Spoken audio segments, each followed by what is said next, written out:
Good evening and welcome to Chicago Tonight. I'm Brandis Friedman. Paris Schutz has the evening off. On the show tonight, one's liberty in our system of government is precious. Cook County's chief judge says crime is a siege on the city, but alleged criminals still deserve due process. The Chicago Bears may have a new head coach, but can he turn the team around? The church got to be more than a church. A soup kitchen has been serving Kenwood residents for decades, even throughout COVID. We're live from Chicago's South Side.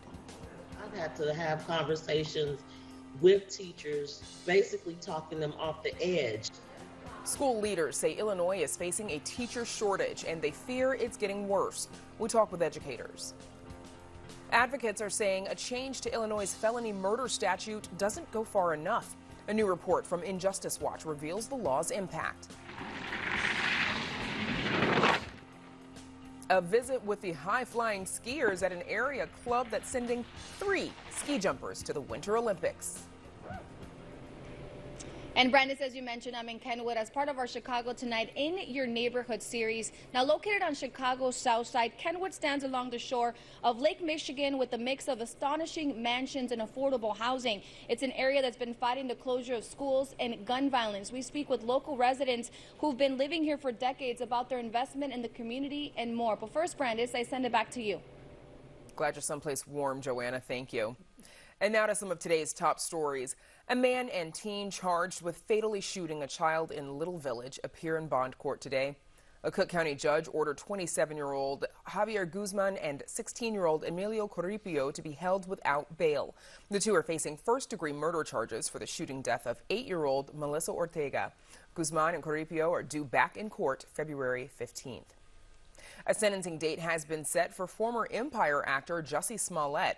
A Cook County judge says Smollett, his attorneys, and special prosecutors must appear in person on March 10th to handle sentencing and any post-trial motions.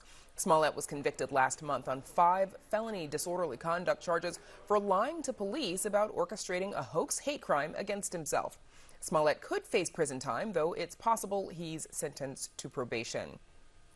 And another new face is coming to Hallis Hall. According to multiple outlets, the Chicago Bears have hired Colts defensive coordinator Matt Eberflus as their new head coach. Eberflus inherits a Bears team ranked 6th in total defense this year, but struggled offensively. The move comes just 2 days after the Bears announced the hiring of Ryan Poles as their new general manager. We'll have more on the Bears' big moves later in the program. Up next, Cook County's chief judge weighs in on Chicago's violence problem. Stay with us. Chicago Tonight is made possible in part by Alexandra and John Nichols, the Jim and Kay Mabey family, the Polk Brothers Foundation, and the support of these donors.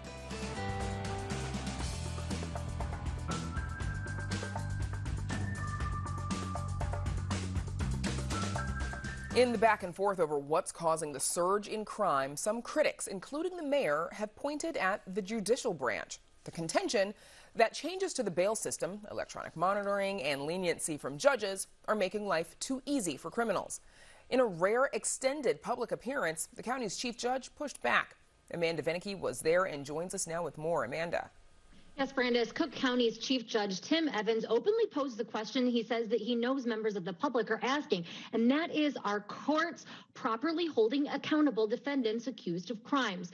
With 3,800 shootings last year, 1,800 carjackings, he says people are living in fear, and he says the dangerous criminals who are responsible must be stopped. But he says not at the expense of constitutionally protected liberties. The public has a right to safety.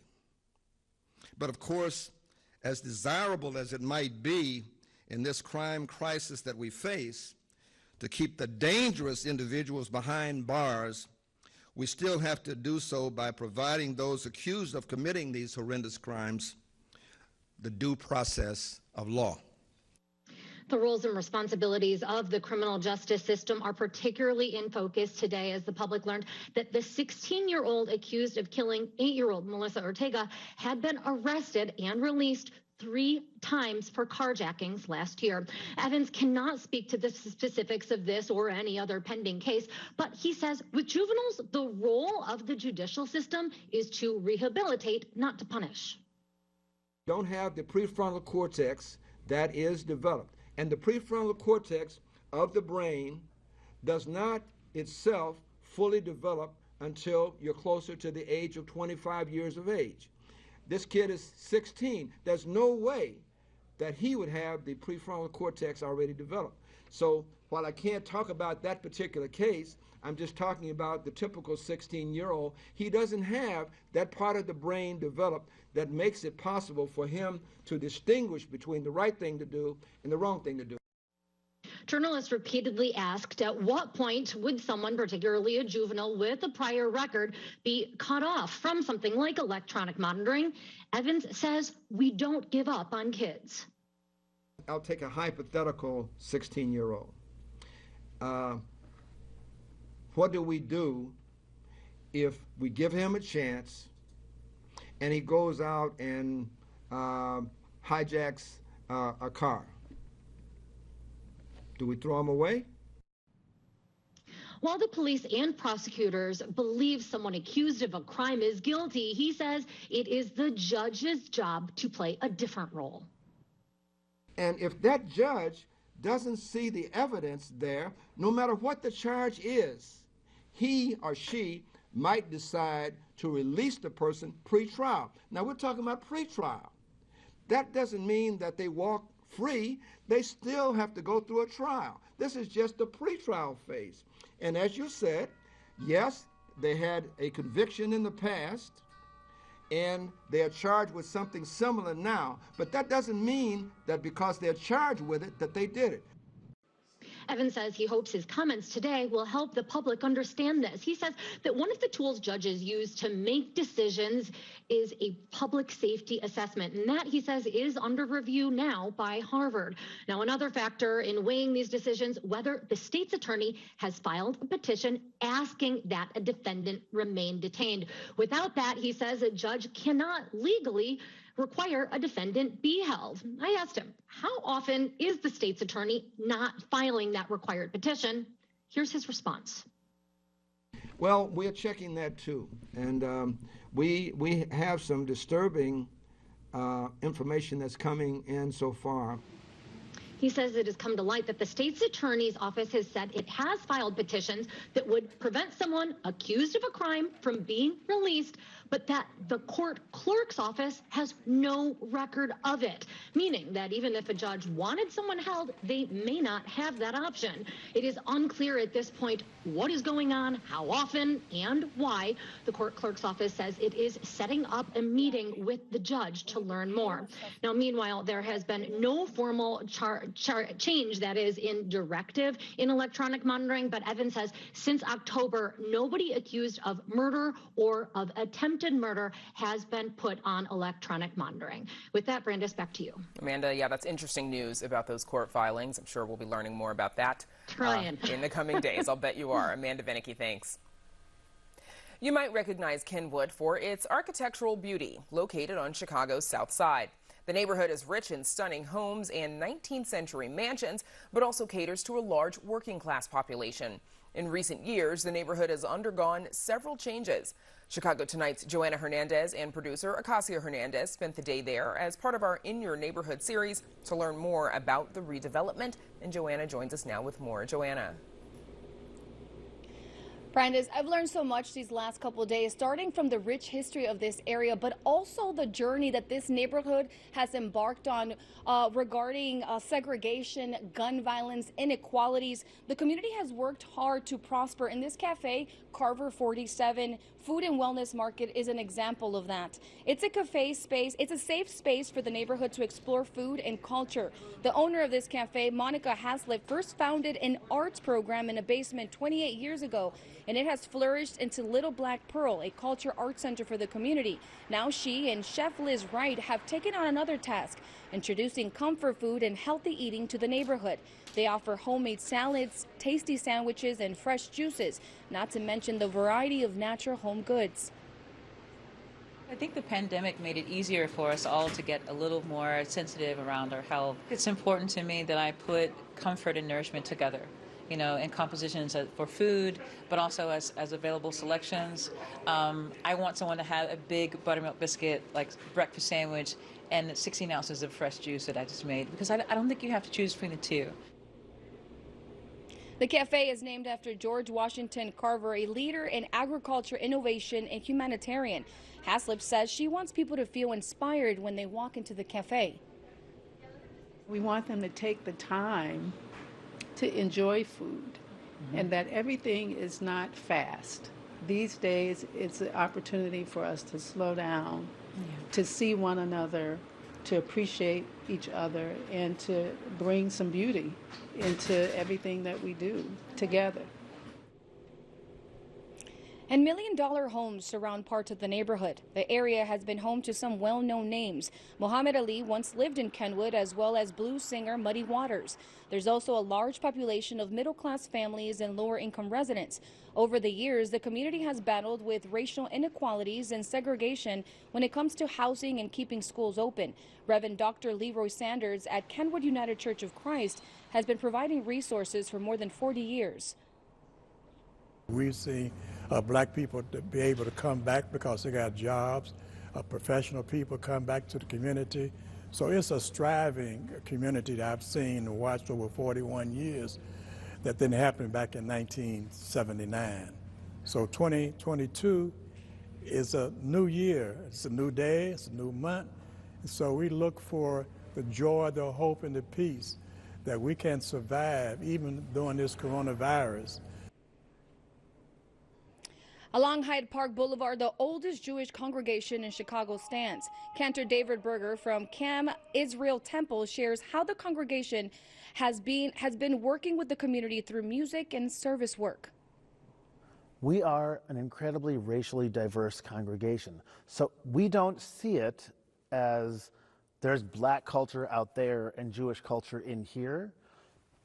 Our self-perception, because that's who our people are in the room, is that we are teaching our kids how to be really embracing of a Jewish culture and their black identity. You know, I have 2 kids, and my kids are not white either. Teaching them what it is to be black and Jewish in this world is not easy everywhere.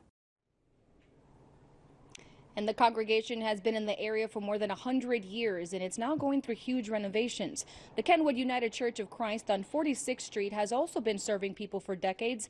Pastor Sanders has been running the soup kitchen for years and at one point operated a free medical clinic.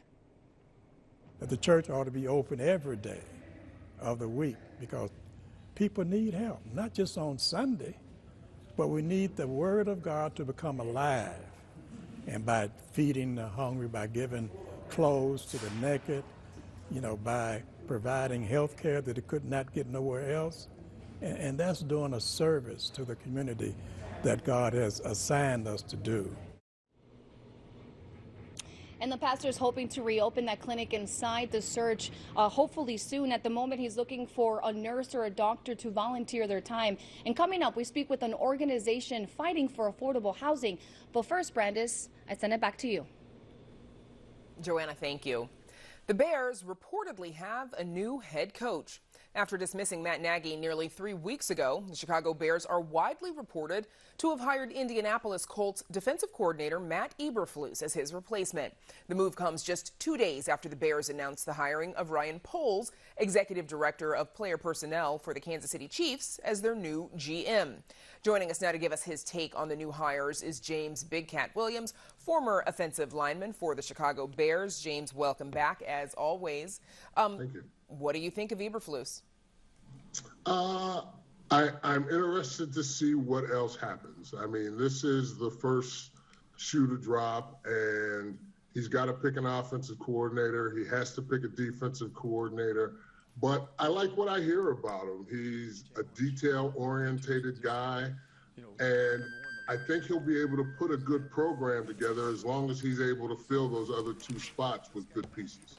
So former Colts and Lions head coach Jim Caldwell and the Cowboys defensive coordinator Dan Quinn among the other finalists for the head coach position. What do you think made Eberflus the Bears pick? Now that I'm not sure of. You talk about the collaborations that go on at Hallis Hall, and you wonder how much of this was actually done before Poles got into the building, before Ryan Poles got into the building, and whether or not, you hear that he was actually on Poles' list. So you have to think that him being on Poles' list, the Bears liking him a little bit, and them being able to combine and have a vision that, coming from Indianapolis, a guy coming from Kansas City, two good organizations. Now, if you can combine their thought process and form the Bears in a similar situation, you're doing something good. So do you think there's an issue with Eberflus coming from a defensive coordinator role, given that one of the most important jobs is going to be redeveloping the quarterback, Justin Fields, after a tough rookie season? No, I think it's actually a good thing. I think that with Eberflus's background as a defensive coordinator, it's going to slow down the offense a little bit because he's going to want to focus on the defense. And if the defense can get good, the Indy defense for the last 3 years has been in the top 10 of the league. So if he can come in and change the defense around, get them on the same mindset that he's on, slow down the offense a little bit, run the ball more play action, which helps to keep his defense off the field. It gives Fields an opportunity to learn. It gives him a chance to kind of slow down and not have to be in the 5-7 step drops all the time, out of shotgun. He can do things at a slower pace because of the defensive emphasis. So Eberflus had 4 seasons, as we said, as defensive coordinator with the Colts, during which they've been among, the league's best defenses. How do you think he's going to view the Bears' defensive roster? Well, it's going to be interesting because we don't know whether he's going to want to change from that 3-4 defense that the Bears run now, which is the 3 down linemen and 4 linebackers, or go to a 4-3 defense, which was very popular here in Chicago for several years, especially under Lovie Smith with that cover 2 defense. So, the ability to have those 4 down linemen and, we're talking about possibly turning Khalil Mack back into a defensive end, having Quinn on the other side with his hand down in the dirt, making him the 4th defensive lineman. They have a lot of decisions to make. They're going to have to get more depth at linebacker because you just don't know who's going to be here with all the free agents.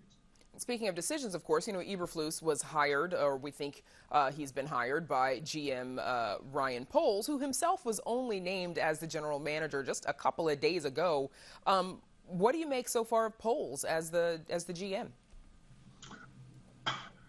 It's a great opportunity for him. I think a lot of people are going to look at what has been done over the last couple of days as far as Ryan Poles being brought in and, your new head coach, and you're going to see a lot of familiarities between Pace and Nagy, young general manager, a first-time head coach.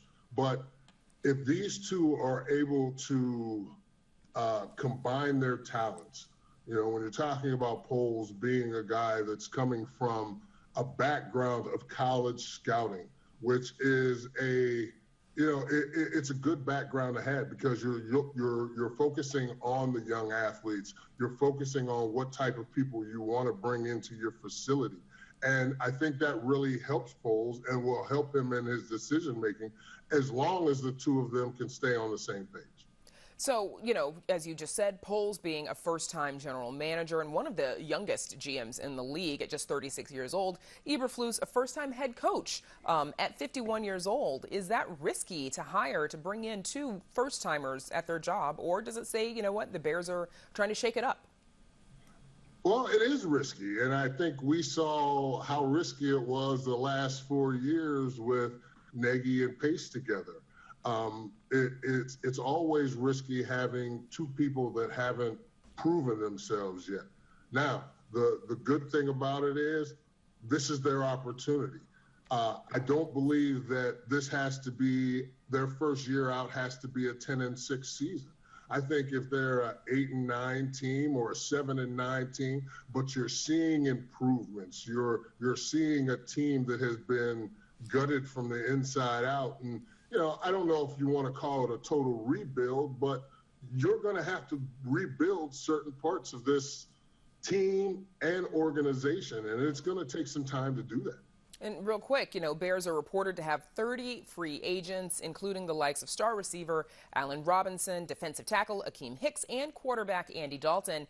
Is it a good thing for Poland Eberflus to have this many free agents, or, you know, does this present an opportunity?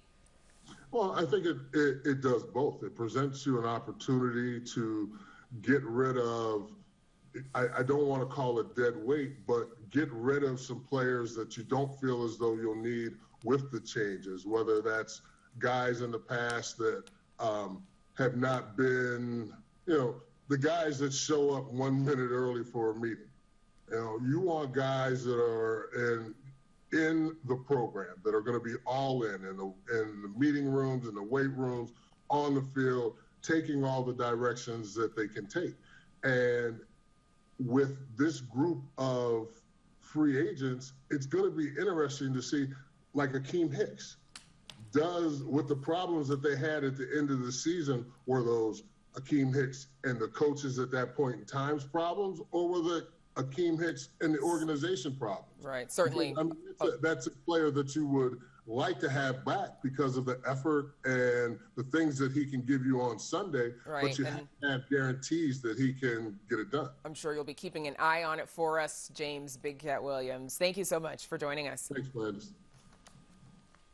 As the Bears hope to turn things around next season, our next story takes you to a historic club whose athletes are already flying high. We explain right after this. Thousands of Puerto Ricans are taking to the streets to protest massive blackouts. Over the years, Mexican culture, from food to music, has become woven into the city's tapestry. Medical professionals share the latest recommendations on COVID-19 booster shots. DACA recipients have been facing longer delays than normal in their status renewal. Little Village is one of my favorite neighborhoods. This neighborhood comes together to celebrate such an important day in our culture.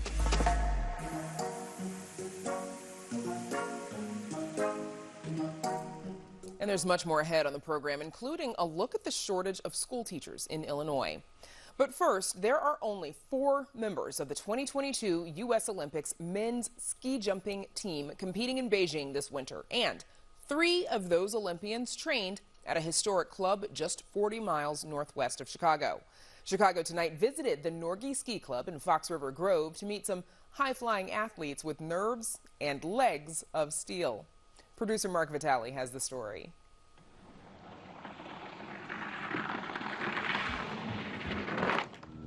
At the Norgie Ski Club, it's a long way to the top of the biggest of their 5 hills, a 70-meter ski jumping tower. No fear of the heights for me. And it's an 8-second thrill ride to reach the bottom of the hill. I'm here for the tournament this weekend, yep. Traveling from Salt Lake City to here. So I'm just keeping it really simple up there and just worried about just one thing and just a good in-run position and relaxing my upper body when I get into that in-run so I can just use the legs off the takeoff. You're kind of floating like a bird because you're not, just dropping out of the sky. You're kind of flowing out and following the contour of that hill. As they're trying to pull down the hill. Mike Glasder of nearby Cary, Illinois, trained at Norgie. He was a Winter Olympian in 2018. It took him 3 attempts to earn his Olympic bib. It's a long journey, so I just missed out on 2010 and 2014. So I decided to give it one more shot and ended up winning the Olympic trials in 2018 and got my first and my last bid. Norgie ski jump is open year-round. They jump onto watered-down plastic when the weather gets warm. And they have a program that introduces junior jumpers to the sport. They're currently training 50 young people, possibly for a future Olympics. In the clubhouse, they celebrate the past. Here is a painting of Norwegian explorer Roald Amundsen hanging next to a pair of his actual skis.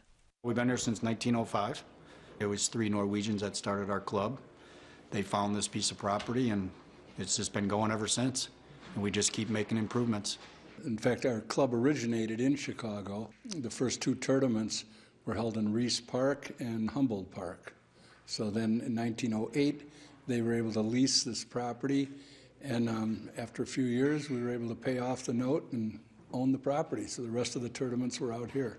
Norgy continued to promote itself in Chicago, including a demonstration at Soldier Field. In 1934 and 1954, the club built a jump much like the one you see here, but on the roof of Soldier Field, and they jumped off of that.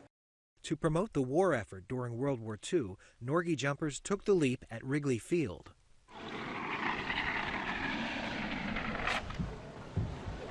This year marks Norgy's 117th annual ski jump tournament, and the grounds are freshly groomed for the occasion.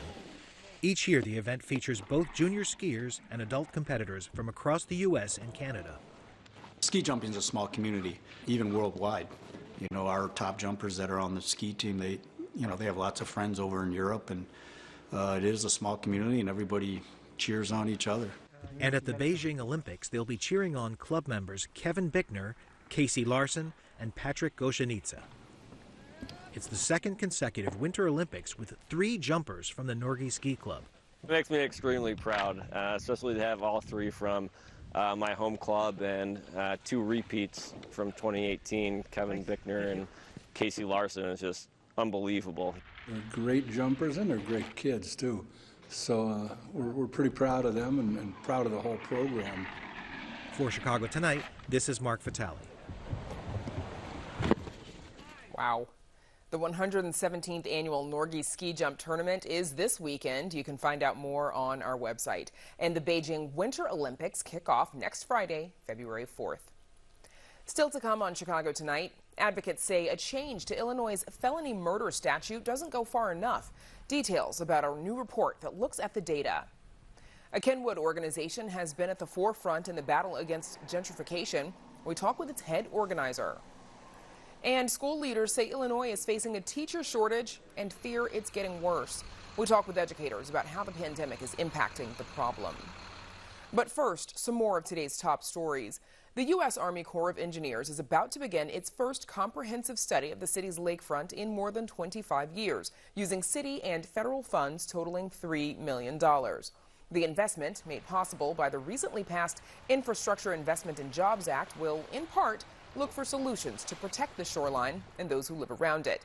This comes as the lakefront has seen accumulating storm damage over the last few years. The survey is expected to take 3 years. The Chicago Fire soccer team unveils plans for a new home. The team would transform 30 acres of vacant land on the city's near west side into a training facility. That land has been vacant since the last of the ABLA public housing development was demolished in 2007. A series of public meetings on the proposal will take place in the coming weeks. This comes after the team dropped its plan to build a $90 million facility in Belmont-Cragen's Hanson Park. That proposal drew fire from neighbors over concerns of displacing children and classes at nearby schools. The U.S. economy grew last year at the fastest pace since the Reagan presidency. This as all 3 major indexes closed lower on Wall Street again today. Overall, the country's gross domestic output grew 5.7% in 2021 after the market saw a brief recession from the pandemic in 2020. However, the economy is expected to slow this year due to inflation and high COVID caseloads. Advocates are saying a change to Illinois' felony murder statute doesn't go far enough. The change was made by state lawmakers last January as part of the sweeping criminal justice reform. The law removes the possibility of prosecutors charging defendants with murder in cases when a third party, like the police or a homeowner, is responsible for the killing. But criminal justice advocates say the reform should have been made retroactive and are lobbying for further changes. A new report from Injustice Watch reveals felony murder laws have a disproportionate impact on young people of color and women. And joining us to discuss their reporting are Rita Oseguera, an Injustice Watch reporter who covers immigration, policing, and class equity, and Chloe Hillis, a reporting resident with Injustice Watch. Thanks to you both for joining us. Rita Oseguera, let's start with you, please. First, explain to us what felony murder is. Yeah, thank you for having us, Brandy. So, felony murder is the rule states that when a person commits certain felonies and someone dies in the course of that felony, that person can be charged with first-degree murder, even if they didn't directly kill the person. And the types of felonies you're referring to are sexual assault, robbery, burglary. Yes, correct. Okay. And Chloe, explain to us the reform. We just talked about it a minute ago in the intro, but the reform that went into effect, what happened there? Yeah, so the reform is going to change the rules. So third-party felony murder, when someone not involved in the direct course of the felony, so a third party, maybe a homeowner or a police officer, if they're responsible for the killing, the felony murder rule isn't going to take place anymore for those defendants. But however, it still includes murders in the case of a defendant killing someone during the course of a felony. And those defendants, the co-defendants, can also be charged with felony murder still. And so, Rita, what does that mean for the inmates then who are still incarcerated for felony murder? So this reform that passed isn't retroactive. So that means that those who were involved in a case where a third party was involved, they cannot be resentenced. They don't have the means to be like, hey, this rule doesn't apply to me anymore. Can I be resentenced? And also those whose co-defendant killed someone during the course of the felony, they also are not, they don't apply to this reform as well. And Rita, in your research, you spoke with some advocates who think that more should be done, and you cited a few other states where felony murder reform laws have gone farther. What would advocates like to see? So advocates would like to see a lot more done. So they do want to have a rule put in for the reform where the co-defendants, that will be taken into consideration. So if their co-defendant was the one who killed someone during a felony, then they want to make sure that the other co-defendant, who was maybe a lookout and they didn't have an intent to cause any violence, then they shouldn't be charged with murder, especially since they didn't directly kill anyone. So in your analysis, you also found that black men under the age of 25 years old made up 40% of people who were charged with felony murder, and that women made up 26% of people serving time for felony murder. That's compared with 5% of women imprisoned in murder charges overall.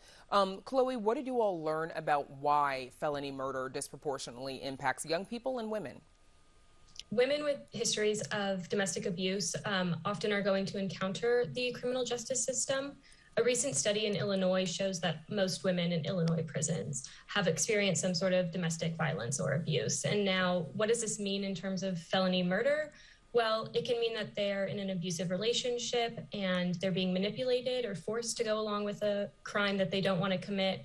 Or it can mean that they have less of an ability to say no when someone suggests conducting a crime due to their mindset because of their history of trauma and abuse. And with regard to young people, Chloe, you also did some research about, the development of the brain and the prefrontal cortex. What did you learn there? Yeah, young people are really susceptible to peer pressure and can be really influenced by the environment they grew up in. And these factors are what experts are saying are not being taken into account when charging someone with a murder that they didn't commit. And Rita, what did your research uncover about the role of law enforcement in some of these felony murder cases? Yeah, so the role of law enforcement, so sometimes those are the third parties that are involved in the felony.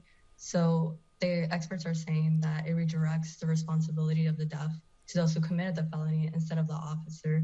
So if an officer is chasing someone and they accidentally shoot a bystander, then the person committing the felony can be charged with felony murder, or could have been charged, not anymore with the reform, but could have been charged with felony murder. So that is the issue that they were having, why the reform was put in place in the first place. Right, and your research found that is the case for some people who are incarcerated, that may have been a similar situation when they were charged and sent to prison. Before I let you go, Rita, advocates are asking legislators to remove this legislation altogether or to make much more significant changes. How likely is that? That is completely up to legislators. We are not sure. Illinois has a history of not putting retroactive clauses into their legislation. But advocates they want to reassure people that they are not saying that the people don't deserve to go to prison for the crime they committed. They're saying they didn't deserve to go to prison for a murder that they didn't commit. Okay. And Chloe, briefly explain to us how you all analyze the data, your methodology.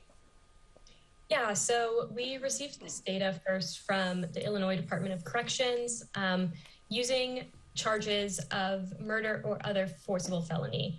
We then went person by person, looking through news clippings, reading case summaries to determine if they were the person who directly killed someone, if it was a co-defendant, if it was a third party, and coding this, based on our findings from clippings. And what this didn't include were defendants who might have been convicted of another crime if they took a plea deal and got manslaughter. So our data is not actually complete for this reason, but the Illinois Department of Corrections doesn't track any felony murder charges. So this had to be done by hand by us. Got it. Thank you so much for joining us from Injustice Watch, Rita Oseguera and Chloe Hillis.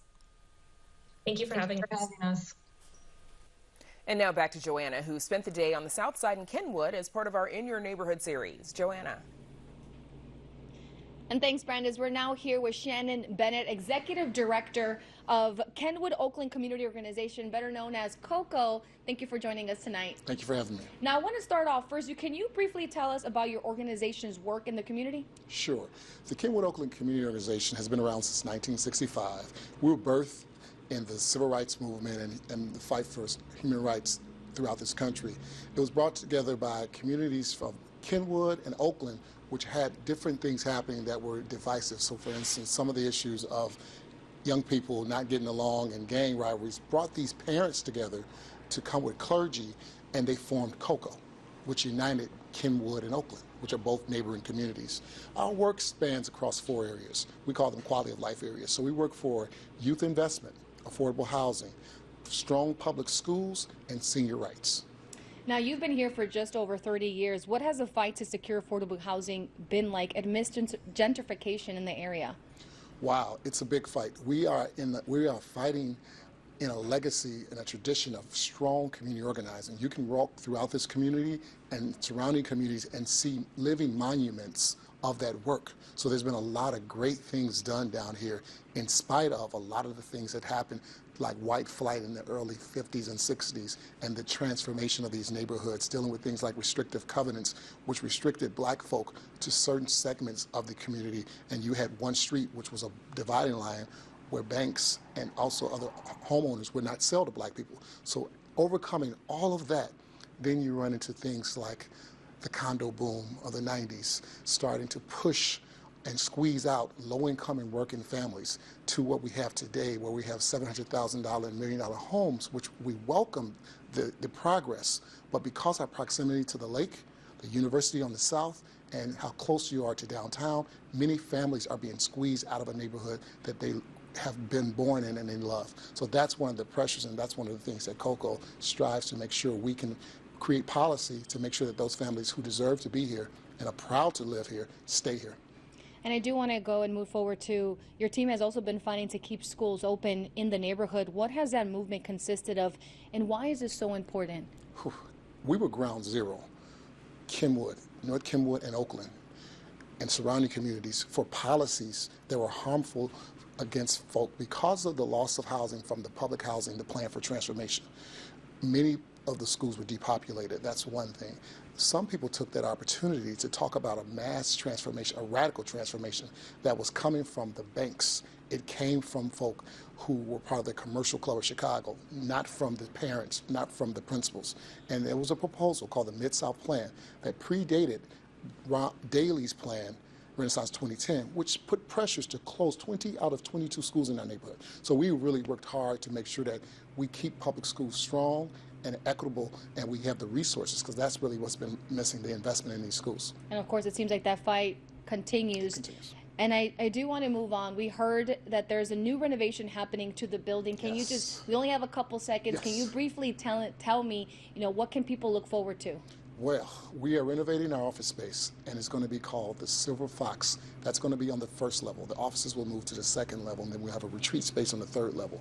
But that restaurant will be a senior cafe that will focus on having affordable food, comfort food, and having a space where seniors could come and feel comfortable and safe. So it's going to be a really nice place. And then in the evening, it's going to flip to be a jazz and blues venue for live blues and jazz. Sounds like a very exciting project. Yes, well, thank you for joining us tonight. Thank you so much. And stay tuned. Coming up, we speak to a local high school. But first, Brandis, I send it back to you. A lot of history there in Kenwood. Joanna, thank you. Up next, a call for action as school leaders say the state is experiencing a teacher shortage. But first, a look at the weather.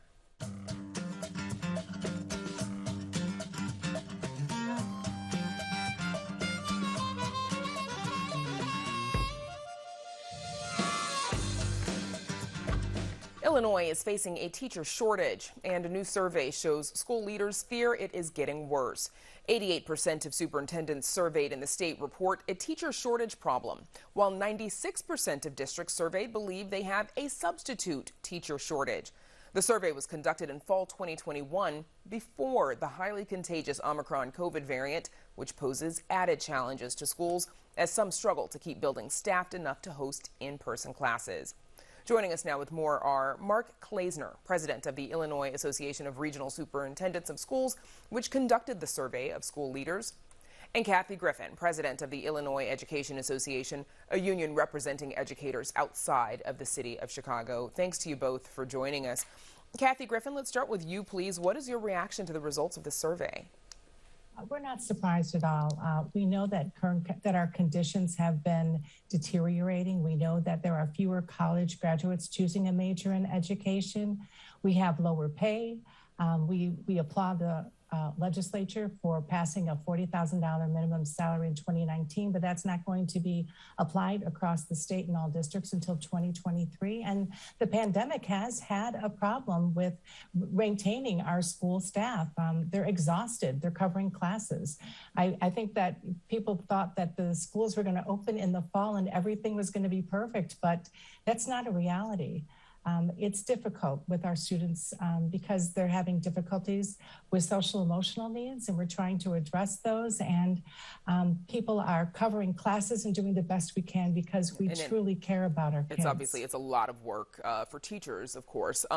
Mark Klaesner, what does the survey tell you about how significant of a problem the teacher and educator shortage is today? Thanks for having us, Brandis. We started calling this a crisis back in 17 when we started our first formal studies. So 17 and 18 and 19, we saw it as a crisis. And now I'm starting to say that crisis has become a cliff. Our study surveys superintendents across the state, and nearly 80% of the superintendents responded.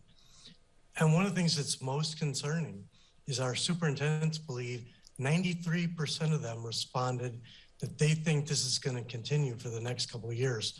The pandemic has only made it worse. Now, earlier today, we spoke with Karen Moore, a special education teacher in Harvey, about the shortage. Here's a bit of what she said. The teacher shortage is magnified with the pandemic, and having less teachers causes teachers that are here to have to cover, and that's added stress because I'm doing another teachers, not a fault of the teachers, but I'm doing another job. And Kathy, this is something you were touching on just a moment ago. How common is this, what we just heard Karen Moore speak about? It is common throughout the state. It is happening everywhere. Teachers are getting Omicron, as you mentioned, and they are covering their classes. They're giving up a planning period. They're giving up their lunches because we have such dedicated teachers that will do everything possible to meet the needs of our students. And then they go home to plan for the next day. And it is definitely causing exhaustion. Earlier today, we also spoke with Marge Zielinski, a school nurse in the northwest suburbs, and she said that while last semester was particularly difficult for her, she tries to encourage her colleagues to keep going. Here's what she said. You know, I mentioned to staff at staff meetings, I says, we have to outsmart this virus. We're smarter, we're bigger than the virus. We just have to be adaptable and ride this rough tsunami wave that we just went through with the Omicron virus variant. We have to ride it through. Mark, talk a little bit about the burnout that teachers and other educators in school buildings say they're experiencing. Yeah, so as I mentioned, the crisis has been going on for a long time, and that results in raising class sizes.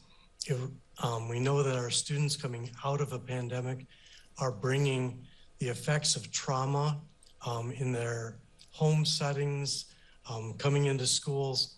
They've dealt with loss, they've dealt with isolation. There are all those kinds of social emotional issues on top of just academic learning. We're asking more and more and more of teachers. And as Kathy pointed out, when you have over 2,000 unfilled positions, teachers are doing amazing things of using their plan time or their lunch hours, filling in for their colleagues, trying to do the best they can for kids. And all along, we're asking more and more and more of our teachers, while at the same time, they're dealing with their families, their own personal challenges of the pandemic. Of course, and they're experiencing the pandemic as well. And of course, Exactly. Mark, you know, you've talked about the shortage existing even before the pandemic. And of course, the pandemic having made it worse. Outside of the pandemic, what are some of the factors that have led to this shortage even before COVID-19? Well, we see a number of factors. One of them is, in fact, the fact that we are asking more and more and more of teachers. Every year, there's more curricular mandates. There are more requirements on our teachers. Our class sizes are going up. As Kathy pointed out, the teachers have notoriously been paid less than the market equivalent. In addition, we've seen teacher salaries are not raising as quickly as CPI and other factors. So some of it's about money, some of it's about demands, some of it is just the complexity of the job and the requirements. And at the same time, to be quite frank, our society is asking a lot of teachers. Test scores, requirements for student graduations. And so we're putting more pressure and we're providing less supports. And we're asking an awful lot of our teachers. So it isn't necessarily surprising they're leaving. And earlier today, we mentioned Karen Moore, special education teacher in Harvey. Here's a little bit more of what she said. There is a definite need for teachers of color. In these high poverty areas where we have students of color, there's not enough teachers that look like the students. And we definitely are seeing a lack of the male presence in the teaching profession. Kathy, what can be done to recruit and retain more teachers, especially teachers of color? There is one program that IEA is engaging in. It's called Educators Rising, and it is a high quality introduction to teacher preparation courses for high school students. And we are really hoping that more high schools get engaged in this because it allows for dual credit as well as scholarship opportunities that will make choosing a career in education something attainable. And this also helps with our teachers of color, because what we know is that 60% of teachers come back to teach within 20 miles of where they graduated high school, which really justifies the need for all of our high schools to have this type of grow your own program. And Mark, you know, in about 15 seconds, what's at stake? What does it mean if we don't address this shortage? Well, I don't think it's just a quip saying that children are our future. And we need high quality educators in front of our students, providing them with the very best instruction and actually a hope to changing our future.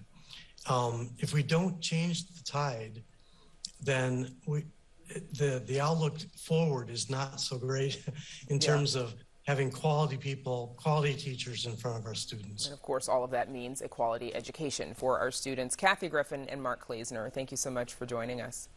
Thank you, Brandis. Up next, we check back in with Joanna Hernandez, who's reporting tonight from Chicago's Kenwood neighborhood.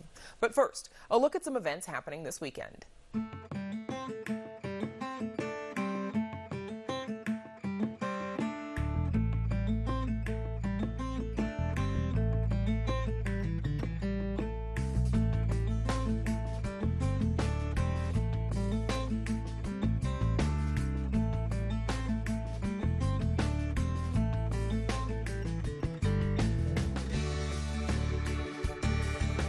And now we check back in with Joanna, who spent the day in Kenwood as a part of our In Your Neighborhood series. Joanna.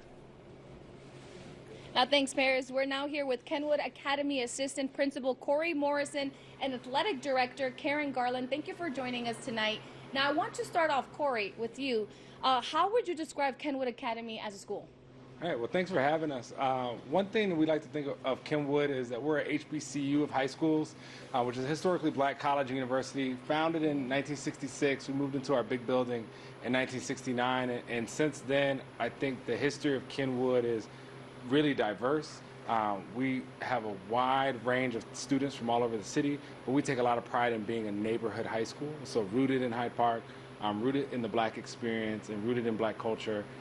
We take a lot of pride in that. So coming up on Black History Month is a really special month for us at Kenwood. That's awesome. And Karen, this is your first year as an athletic director. Very exciting. Now, what was it like to come in the middle of a pandemic? Well, coming in the middle of a pandemic was pretty interesting because there weren't too many people in the building, especially sports. So when I first came into the building, I became more familiar with Corey, who introduced me to a lot of the sports and kind of like navigating my way around. And then once the kids started to come into the building, I actually got to meet the teams and the coaches and stuff. It was wonderful. It's great. I'm loving every bit of it. That's great. And Corey, as an assistant principal, what has it been like to build not only your sports programs, but also in academics?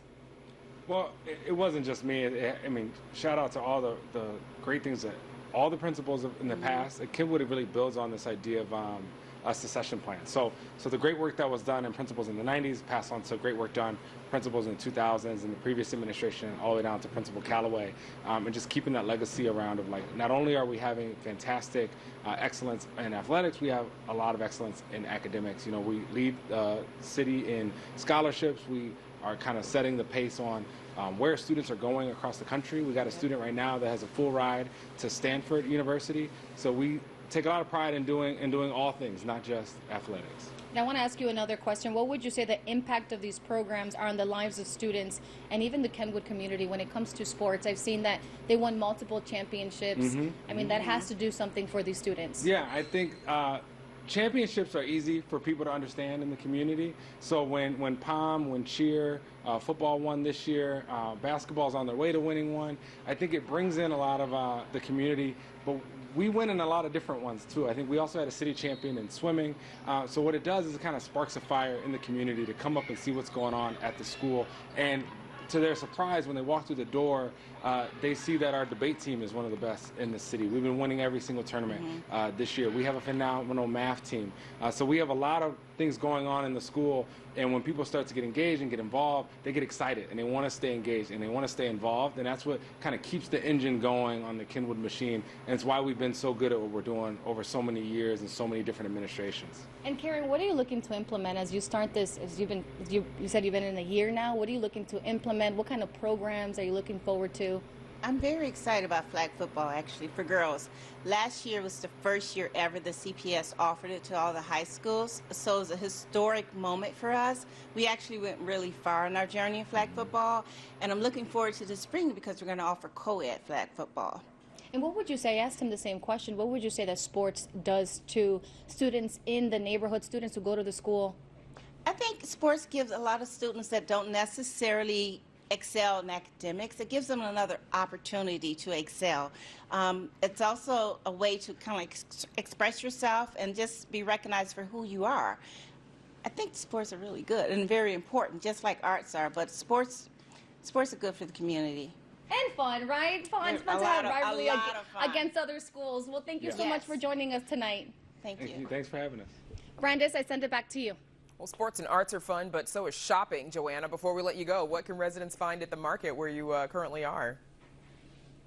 Brandis, I mean, just look how beautiful this looks right behind me. It's all local products. I mean, this right here is a bath scrub made of lavender, and we also have some t-shirts here that are really cool because it's made from a graphic designer here. I mean, again, it's a picture of Dr. Carver, so it's pretty awesome, and you can find all kinds of stuff. There's flowers, there's all kinds of goods, but the best part was the food. I had this awesome steak biscuit. You have to try it. But that is all we have here from Kenwood. I send it back to you. All right, so that means you're bringing back samples. Joanna Hernandez, thank you so much. And we're back to wrap things up right after this. Chicago Tonight is made possible in part by Alexandra and John Nichols, the Jim and Kay Mabey family, the Polk Brothers Foundation, and the support of these donors.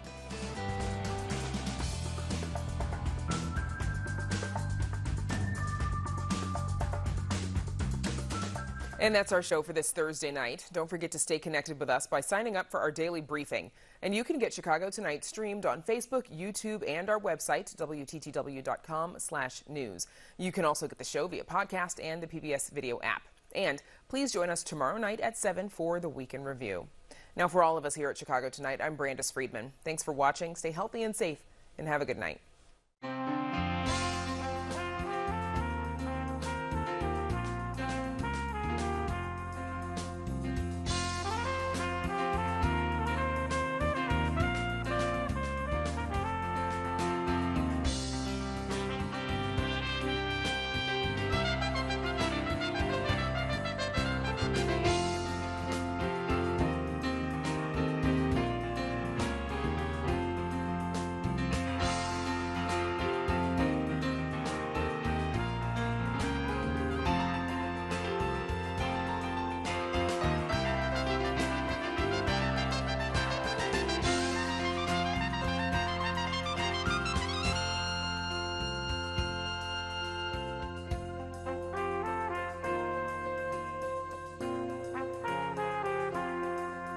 Closed captioning is made possible by Robert A. Clifford and Clifford Law Offices, a personal injury law firm pleased to give back to the community through numerous charitable initiatives.